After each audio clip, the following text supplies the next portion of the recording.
and welcome back to all my students. एक बात याद आ गई, एक कहावत, एक सीख जो मैंने सीखी थी और मैंने उसको अपनी लाइफ में इनकॉर्पोरेट किया। सुना होगा आप लोगों ने भी अपने मम्मा दादू दादी से, करत करत अभ्यास के जड़मती होत सुजान, करत करत अभ्यास के जड़मती होत सुजान, रसरी आवत जाति ते सिल पर परत निशान। यस, मतलब अगर आप लगातार प्रैक्टिस करते रहेंगे, अभ्यास करते रहेंगे, तो you will always get success, which means एक कम दिमाग वाला इंसान भी बुद्धिमान बन सकता है। जिस तरह कुएं की मुंडेर पर जो रस्सी होती है वो बार बार घिसती है और उस पर निशान पड़ जाते हैं। सो likewise keep on practicing, keep on working, and believe me, the result will be in your favor. On this note, let's start our day 14 session. I promised you that I'll be making you grammar, I will be making you learn grammar on your tips. And for that reason only, today's session is learn grammar through practice. Tenses कल ही सिखाए थे, उसकी video को अच्छी तरह देख लीजिए, और अगर थोड़ा बहुत कुछ रह जा रहा है तो आज हम प्रैक्टिस के जरिए वो सब कुछ सीख लेंगे।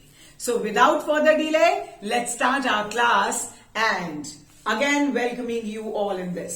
याद है ना, चैनल सब्सक्राइब नहीं किया, सब्सक्राइब कर लीजिए, औरों को जरूर बताइए।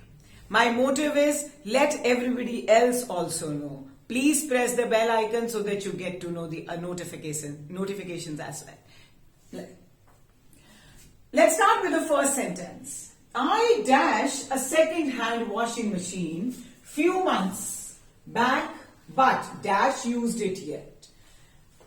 आंसर्स के साथ साथ जस्टिफाई करूंगी, एक्सप्लेन करूंगी, ताकि रिवीजन का मतलब होता है रूल्स भी प्रैक्टिस हो जाए, रिवाइज हो जाए, and you are good to गो।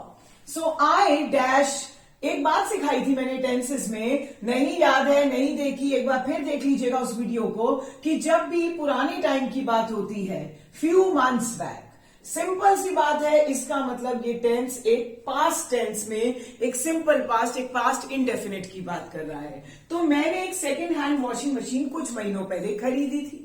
हिंदी में ट्रांसलेट करोगे, इंग्लिश में आराम से कर पाओगे। So the dash here will be filled by purchase की second form purchased. I purchased, पूरा लिख दूं, I purchased a second hand washing machine few months back. यहां तक क्लियर? क्यों किया ये? इसकी वजह से किया। सेंटेंस स्ट्रक्चर साफ बताता है कि ये simple past, but dash use it yet, ये बात समझाई थी कि yet, already, just now, yes, have form लगेगा, perfect. So but haven't used it yet. Not क्यों लगा दिया हमने? इसीलिए नॉट लगा दिया क्योंकि हमने कहा अभी तक यूज नहीं की है। Sorted कि I purchased a second hand washing machine few months back but haven't used it yet.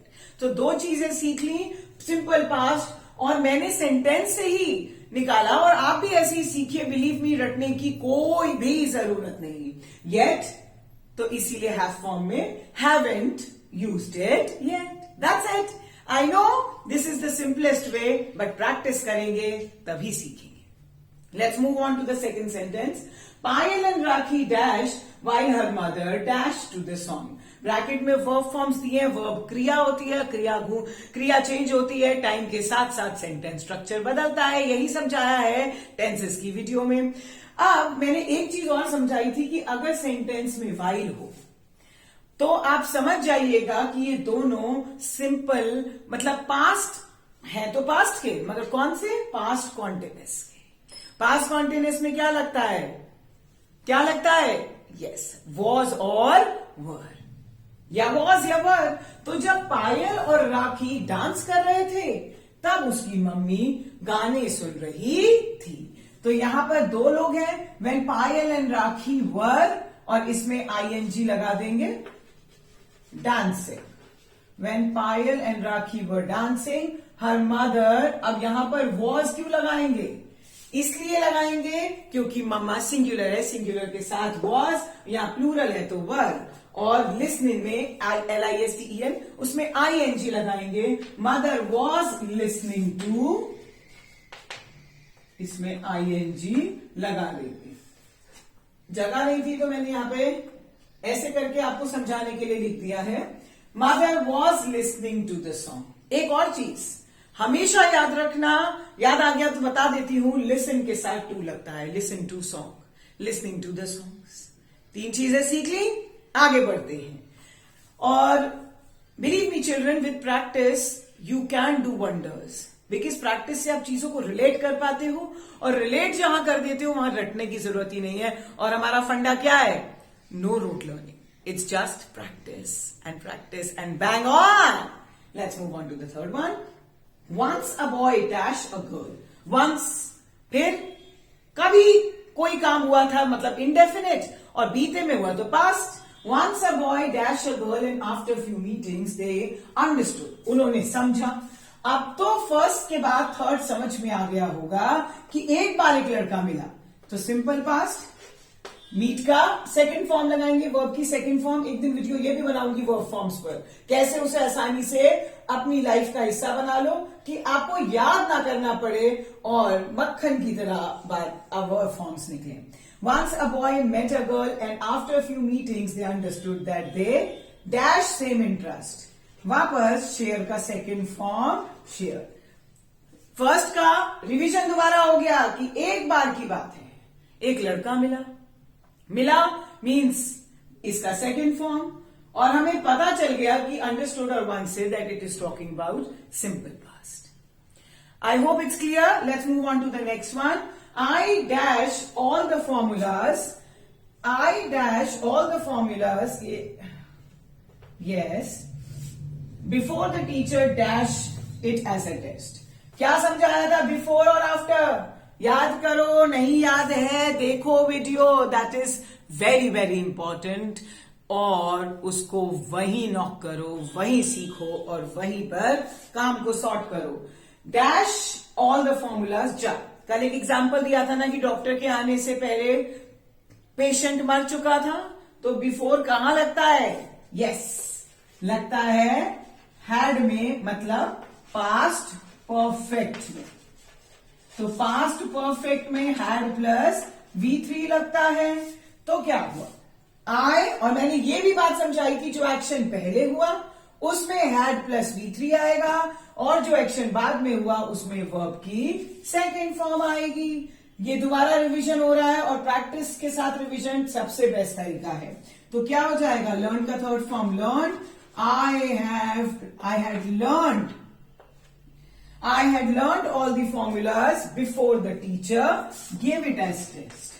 इससे पहले टीचर उसे टेस्ट के रूप में देती, मैं उसे सीख चुका था, काम हो चुका था बीते समय में, पास्ट परफेक्ट। दोनों तरीके से आप सीख सकते हैं इसे। अब the officer dash to his office daily. समझाया था ये बात, डेली और एवरी डे, समटाइम्स। क्या है? सिंपल प्रेजेंट, सिंपल प्रेजेंट या प्रेजेंट इंडेफिनिट। और प्रेजेंट इंडेफिनिट में क्या लगता है?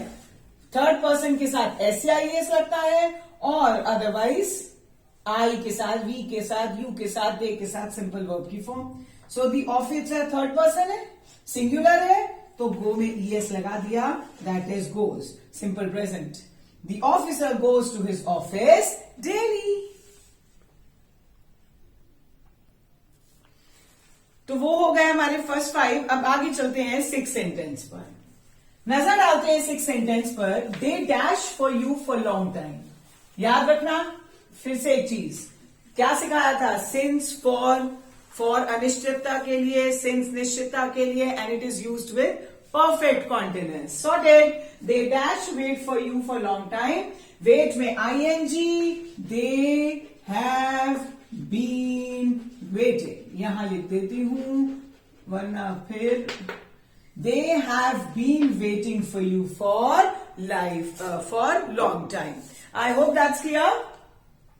और अगर कोई डाउट हो कमेंट बॉक्स में पूछ सकते हैं. You can always ask and you can share your doubts. I will love to answer that. They have been waiting for you for long time. Next पे, the parents will not allow. देखो, if या until क्या होती है? Conditions होती है. एक चीज मैंने टेंसेस वाली वीडियो में समझाई थी कि जब सिंपल फ्यूचर यहां आएगा तो यहां प्रेजेंट इंडेफिनिट आएगा. एक चीज और समझ लो कि अगर इफ या अंटिल आता है सेंटेंस में कंडीशन तो इस तरफ प्रेजेंट इंडेफिनिट ही लगेगा. The parents will not allow. Parents allow नहीं करेंगे. कब तक अलाउ नहीं करेंगे? Until he dash to come with me. Bracket लिखना भूल गई, कोई बात नहीं. ब्रैकेट में है अग्री. ये इसका है.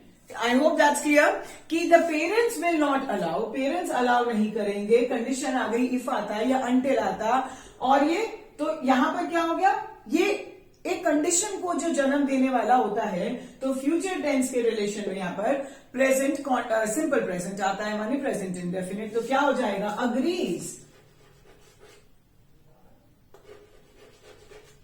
The parents will not allow until he agrees to come with me. जब तक वो अग्री नहीं करता तब तक मेरे पेरेंट्स मुझे अलाउ नहीं करेंगे. 8th question sentence. The shopkeeper in our neighborhood is always dash prices of pulses and spices. इसका ब्रैकेट क्या है? इंक्रीज. इसका ब्रैकेट है इंक्रीज. जो शॉपकीपर है वो हमेशा प्राइसेस इंक्रीज करता है. आप देखो पहला कैसे ढूंढ रहे हैं? ऑलवेज है. ये सेंटेंस नाराजगी दिखा रहा है, एक तरीके की अनहैप्पीनेस दिखा रहा है, तो इसके साथ ING. Shopkeeper in our neighbourhood is always increasing. Increasing में आईएनजी लगा दिया. Is that clear? Sentence 9th की बात करें तो by the time She dash food by the time I reach home. मतलब जब तक मैं पहुंचूंगा वो ये कर चुका होगा. जब तक वो आएगा हम पढ़ चुके होंगे. तो चुका होगा is future perfect. So she dash by the time. Tricks बताए थे, टेक्निक बताए थे, ये नुस्खा ही तो है जो काम आएगा. इसीलिए समझा रही हूं कि अगर आप ट्रिक्स के साथ काम करेंगे तो रटना तो भूल जाइए. सब कुछ आपकी नसों में होगा परफेक्शन के साथ. She dash food. She will have prepared food by the time I reach home. क्योंकि will have क्यों लगेगा? फ्यूचर परफेक्ट का रूल है भाई. will have के साथ हमेशा वर्ब की third form which means V3 लग जाएगा. prepared पूरा यहां पर हम D लगा देंगे. means prepared.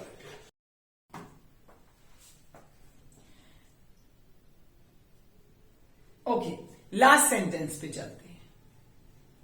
At that time my mother dash teach in that school for 5 years. At that time, उस समय पर मेरी mummy dash teach in that school for 5 years. तब उस समय पर मेरी मम्मी, तो क्या आ रहा है? उस समय पर मेरी मम्मी ब्रैकेट में वर्ब क्या है? टीच. तो 5 साल पर पढ़ा रही थी, मतलब had been teaching.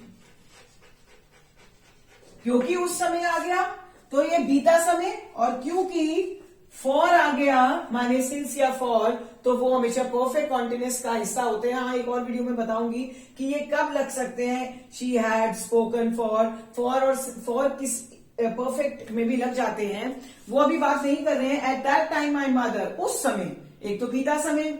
My mother, मेरी मम्मा पढ़ा रही थी उस स्कूल में 4 साल. तो माई मदर बीते समय में काम हो रहा था और वहीं खत्म हो गया. तो had been teaching, that's past perfect continuous. ये 10 के 10 सेंटेंस लिख लीजिए, प्रैक्टिस कर लीजिए, and I will come once again in my next video with some other grammar practice which will surely be a cherry on the cake for your board exams, and even if it is not for boards, for your future use as well. It will benefit you forever. So I hope you like this video. Please like the videos and share it as much as you can. God bless you all. Bye for now. Take care.